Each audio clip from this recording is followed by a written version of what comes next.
Budget वित्त मंत्री निर्मला सीतारमण 1 फरवरी को पेश करेंगी। इस बजट पर हर वर्ग की निगाहें, क्योंकि आगामी माह में लोकसभा चुनाव होने हैं और लोकसभा चुनावों पर इस बजट का काफी प्रभाव देखा जाएगा। मेरे साथ मौजूद है भरतपुर के विशेषज्ञ, ये हर वर्ग के क्षेत्र से मौजूद हैं और ये विशेषज्ञ, इनसे बात कर लेते हैं कि आपको क्या उम्मीद है। सर, आपका नाम क्या है? मेरा नाम संजीव गुप्ता है और मैं जिला अध्यक्ष हूँ भरतपुर जिला व्यापार महासंघ का। सर, क्या उम्मीद है? अब वित्त मंत्री निर्मला सीतारमण बजट पेश करेंगी सर, मोदी सरकार का क्या उम्मीद है सर?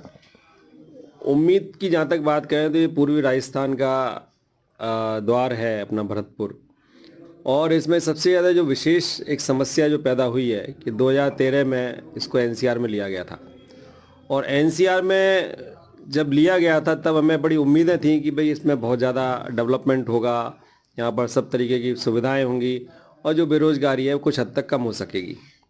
लेकिन 13 साल का पीरियड और 23 निकल गया, पूरा 10 साल से ऊपर का समय निकल गया है। यहाँ पर एक नए पैसे का उस एनसीआर के अंदर कोई फ़ायदा हमको मिला नहीं जी।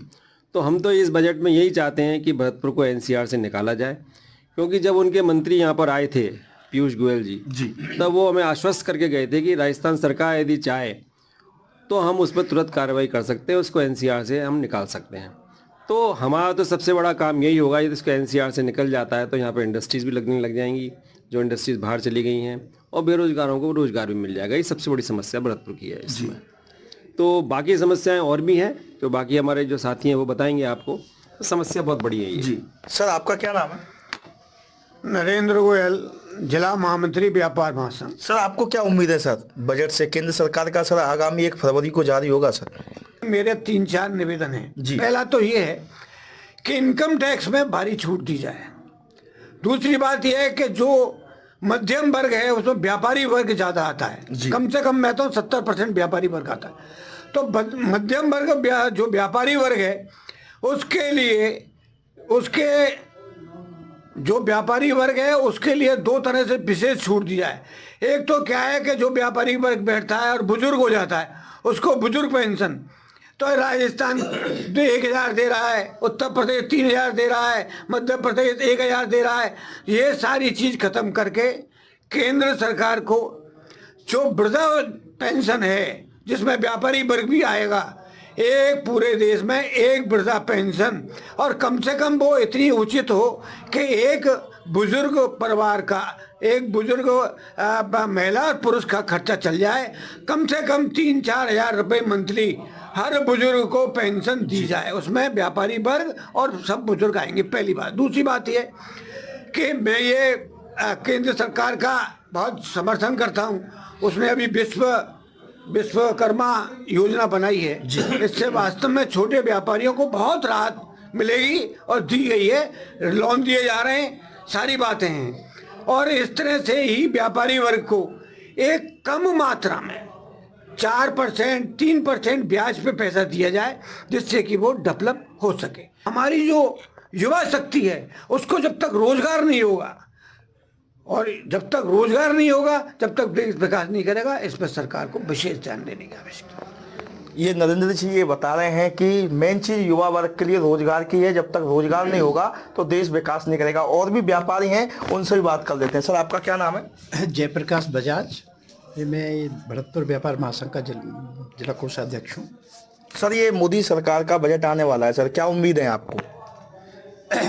जैसे हालांकि अभी हमारे अध्यक्ष जी और महामंत्री जी ने काफ़ी इसमें प्रकाश डाला, तो जो मुख्य समस्या जो है जनता की, महंगाई और बेरोजगारी जी, ये मुख्य समस्या है। तो हम ये अपनी मांग रखते हैं भरतपुर व्यापार महासंघ के जरिए अब व्यापारियों की तरफ से कि एक तो जीएसटी का सरलीकरण करें और जीएसटी को आगे नहीं बढ़, रेटों को कंट्रोल में रखें, और दूसरा एमएसएमई की जो नई ये लाइन पे चल रहे हैं, जो थीम चल रही है जो इनकम टैक्स की, इससे सब कुछ खत्म होने वाला है। तो इस पे हमारा ये मांग है कि ये बेरोजगारी, महंगाई कम हो और इस तरह की औपचारिकता व्यापारी पे कम की जाए। देखिए सर, आपका क्या नाम है? मैं विपुल शर्मा, जिला प्रवक्ता व्यापार महासंघ। सर, क्या उम्मीद है आपको? मोदी सरकार है वो अपना बजट पेश करने वाली है सर 1 फरवरी को। इस बजट में यही उम्मीद है। वैसे तो ये अंतरिम बजट है जी, क्योंकि इस बजट का कोई बहुत ज्यादा महत्व नहीं रह जाता है, क्योंकि जब चुनावों से पहले का जो बजट होता है वो एक तरीके से आंतरिक बजट कहलाता है। पर फिर भी अगर जो उम्मीदें हैं वो हम सभी व्यापारियों की, उसमें एक तो ये जैसा भी भाई साहब ने बताया कि जीएसटी के लिए, तो जीएसटी का शुरू से ही व्यापारी मांग करते रहे हैं कि जो स्लैब इन्होंने बना रखे हैं, ये मैन्युफैक्चरिंग एंड पर ही अगर ये जीएसटी लग जाती है तो एक आम और मध्यम छोटे व्यापारी को ये सारी चीज़ों की परेशानी नहीं झेलनी पड़ती है। अगर मान लो बात करें 18% जीएसटी जिन पर दी जा रही है, तो वो कई बार छोटे व्यापारी को ऐसा लगता है कि मैं कमा तो केवल इस सरकार के लिए रहा हूँ, जो भी मैं कमा रहा हूँ 18% टैक्स तो मैं वहाँ दे रहा हूँ, और जबकि वो अगर लगाया जाए हिसाब तो वो 18 नहीं बैठता, वो 24-25 जाके बैठता है, क्योंकि वो अपन सीए का भी खर्चा लगाते हैं और भी सारी चीज़ें हैं, तो वो जाके अगर वो सारा जोड़ते हैं वो 24-25% जाके बैठता है।